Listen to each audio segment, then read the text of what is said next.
मेरे बेटे की शादी मैंने मुश्किल से की।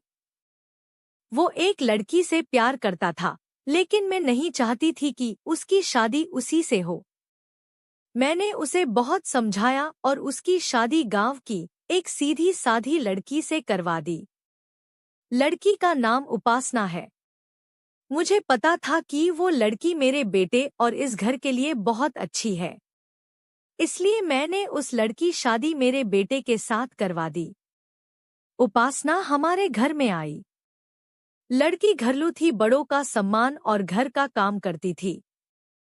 अभी शादी को हुए 10 ही दिन हुए थे, लेकिन मुझे लगने लगा कि मैंने अपने बेटे की शादी इस लड़की से करवाकर अच्छा किया। मेरा बेटा गौरव भी खुश ही लग रहा था। लेकिन उस रात के बाद मेरी यह सोच बदल गई। एक रात करीब 2 बजे मेरे बेटे के कमरे से चीखने की आवाज आने लगी। यह चीखें मेरी बहू की थी।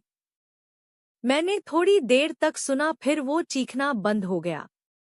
गौरव के पिता मेरे पति को यह सब सुनाई दिया था, लेकिन फिर हमने उन्हें रात में पूछना उचित नहीं समझा, इसलिए दरवाजा नहीं खटखटाया।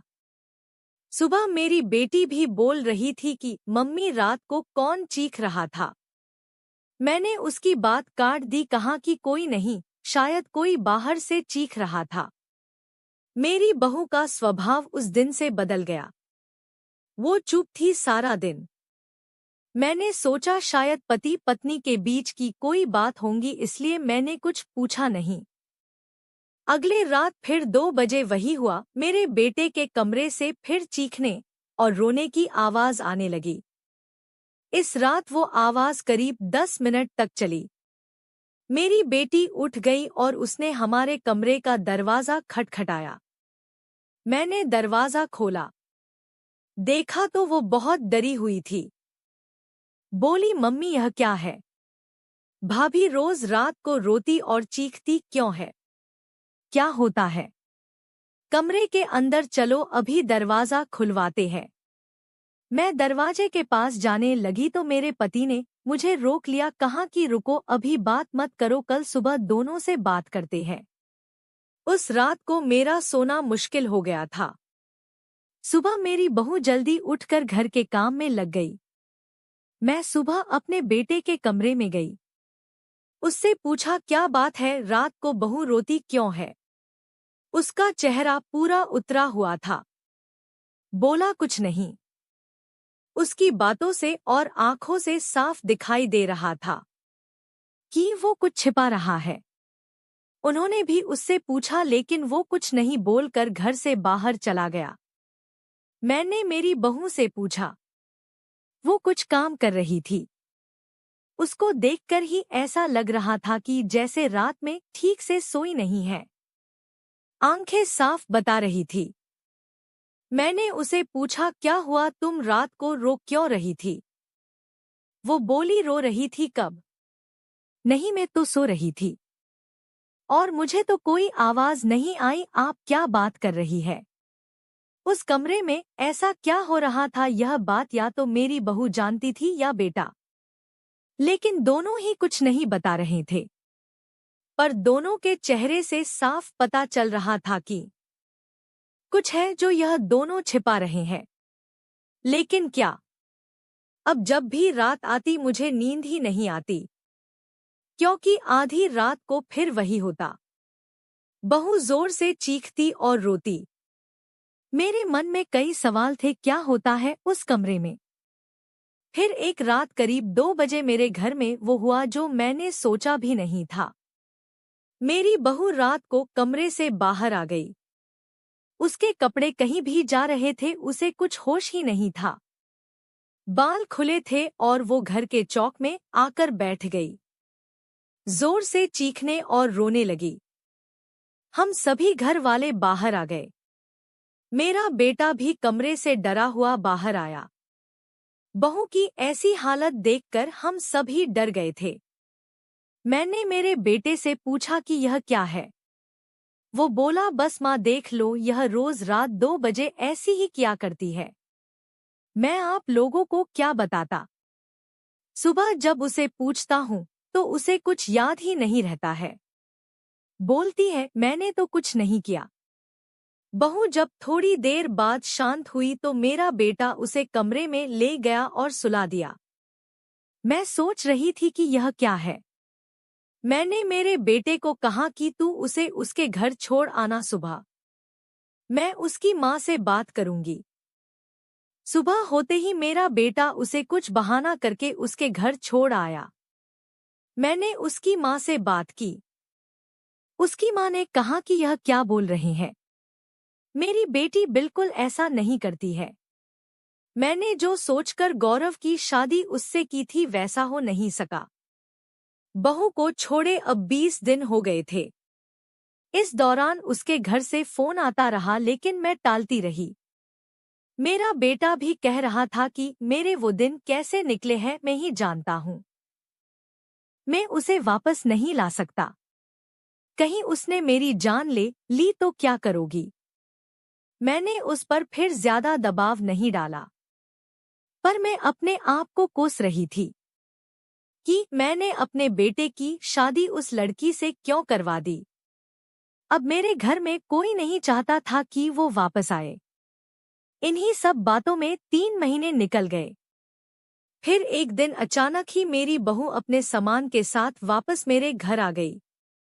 वो आते ही मुझसे कहती है, मां जी मैं जानती हूँ कि आप मेरे बारे में क्या सोच रही है, लेकिन सच क्या है यह आपको पता नहीं। उसकी बातों से मुझे लगा कि कुछ है जो वो बताना चाहती है। मेरा बेटा घर आया और उसे देखकर गुस्सा हो गया और कहा यह यहाँ वापस आ गई। मैं अब यहाँ इस घर में नहीं रह सकता, मैं जा रहा हूँ। मेरी बहू ने उसी समय कहा, क्यों, सच सामने आ जाएगा इसलिए डर रही हैं। बताइए सबको सच क्या है, मैं उस तरह से क्यों किया करती थी। बेटा बोला कि क्या यह सच है कि तुम पागल हो और रोज रात उस तरह से करती हो। बहू बोली कि मांझी आज अगर सबसे ज्यादा दुखी और परेशान है तो वो और कोई नहीं, मैं खुद हूँ। मैंने अपने पति की बात मानी, उन पर विश्वास किया। मैंने कहा तुम क्या कहना चाहती हो।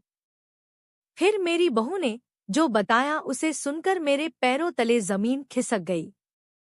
वो बोली कि आपके बेटे ने मुझे पहली रात से यह नाटक करने को कहा था, लेकिन मैंने मना कर दिया था। पर वो कहते हैं कि हम दोनों अलग बड़े शहर में जाकर रहेंगे। उन्होंने कहा अगर ऐसे मेरे घर वाले मुझे नहीं छोड़ेंगे, लेकिन तुम इस तरह का नाटक करोगी तो वो डर जाएंगे और फिर हम अलग रहेंगे। पहले मैंने बोला कि यहाँ सबके साथ अच्छा है, लेकिन फिर जब वो मुझसे बात नहीं करते थे तो मुझे उनकी बात माननी पड़ी। और फिर मैंने जब सब नाटक किया तो इन्होंने मुझे घर छोड़ दिया। मुझे आप सभी की नज़रों में पागल और ना जाने क्या साबित कर दिया। उसके बाद मेरा फोन भी नहीं उठा रहे थे। मैं उनका वहां मेरे घर इंतजार कर रही थी लेकिन वो नहीं आए। मैं समझ गई कि उन्होंने मुझे बेवकूफ बनाया है, मुझसे झूठ बोला है। ये मुझे अपनी जिंदगी से भगाना चाहते थे। मैं इस बात को समझ गई। अब मैं खुद ही इनसे दूर चली जाऊंगी, लेकिन मैं चाहती थी कि सच आप सभी के सामने आ जाए। मुझे बहू की बातों पर पूरा विश्वास हो गया था। मेरा बेटा बोला तुम्हें इसे रखना है तो रखो, मेरी शादी तुमने उससे नहीं होने दी जिससे मैं चाहता था, और इस गांव की लड़की से करवा दी। मैं चाहता था कि यह भी यहाँ से चली जाए। तुम परेशान हो, सोचो कि यह मैंने क्या किया। अब भी मैं इसे अपनी पत्नी नहीं मानता। मैंने मेरे बेटे को कहा कि बेटा तुझे इस घर में रहना है या नहीं, इसका फैसला तू कर ले। मेरी बहू इस घर में ही रहेगी, और जो इसे इसका हक और इज्जत नहीं देगा वो इस घर में नहीं रह सकता। तू इस तरह की साजिश कर सकता है, वो भी सिर्फ अपनी माँ से बदला लेने के लिए। एक भोली लड़की को कुछ भी करने को कह सकता है। पर बेटा जरा तू सोच, तूने इसे जो करने को कहा इसने किया, अपने बारे में और किसी के बारे में कुछ नहीं सोचा। सिर्फ तेरा सोचा। सोच ऐसी पत्नी कहाँ मिलेगी। तू बहुत बड़ा अभागा है जो इस लड़की को छोड़ेगा। मैं बहुत खुश थी, मैंने अपने बेटे के लिए हीरा चुना था, लेकिन शायद मेरा बेटा ही उसके लायक नहीं था। मैंने मेरी बहू को प्यार से गले लगाया। मेरा बेटा भी कहीं नहीं गया। थोड़े समय तक जरूर नाराज रहा, लेकिन मुझे पता था उस लड़की से कोई प्यार किए बिना कैसे रह सकता था। आखिर धीरे धीरे सब ठीक होने लगा।